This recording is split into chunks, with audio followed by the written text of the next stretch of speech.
سیدنا حسین ابن علی اپنے والد سے روایت کرتے ہیں، یہ روایت ہے، یہ وہ آداب ہیں جو وہ سیکھتے ہیں۔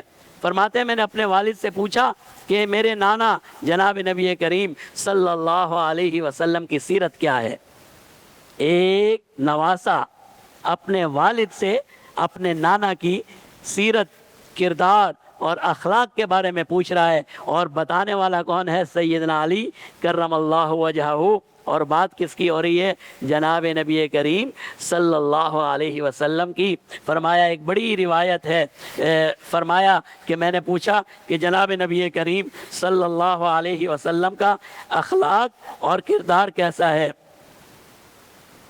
تو انہوں نے ایک پوری نقشہ کھینچا آپ کی زندگی کا۔ ابھی ٹائم نہیں ہے، کچھ الفاظ میں آپ کو سنا دیتا ہوں۔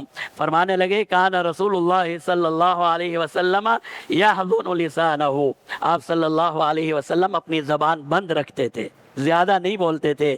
الا ما فی یعنیہ، ضرورت کی بات کیا کرتے تھے، ضرورت کے علاوہ کوئی بات نہیں کرتے تھے۔ ویؤلفہم، اور لوگوں سے محبت کیا کرتے تھے، لوگوں کو دین کے قریب لایا کرتے تھے۔ ولا ینفرہم، لوگوں سے نفرت نہیں کیا کرتے تھے، لوگوں کو دین سے دور کرنے کی کوشش نہیں کرتے تھے۔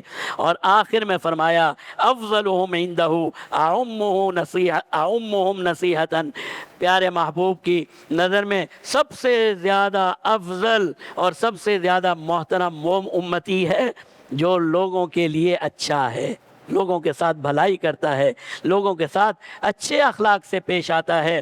وَأَعُمُّهُمْ وَأَعْظَمُهُمْ عِنْدَهُ، اور سب سے زیادہ قدر و منزلت اس امتی کی ہے احسنہم مواساۃ، جو لوگوں کے ساتھ ہمدردی کا رویہ رکھتا ہے اور لوگوں کے کام آتا ہے۔ یہ صرف سنا نہیں، سیدنا حسین نے اپنی زندگی کا حصہ بنایا۔ سیدنا حسین ابن علی نے ان کلمات کو صرف بیان نہیں کیا ہے، یہی اخلاق اور یہی کردار سیدنا حسین اور سیدنا حسن ابن علی رضی اللہ تعالی عنہما کی زندگی میں ہمیں نظر آتا ہے کہ آپ نے اپنے نانا جان، اپنی والدہ محترمہ اور اپنے والد محترم اور اس زمانے کے سارے جلیل القدر صحابہ سے جو بات سیکھی، اس بات کو اپنی زندگی میں لائے اور اس بات پر عمل کیا۔ ان میں سے ایک صفت آپ کی ہے برداشت کرنا، تحمل اور برداشت۔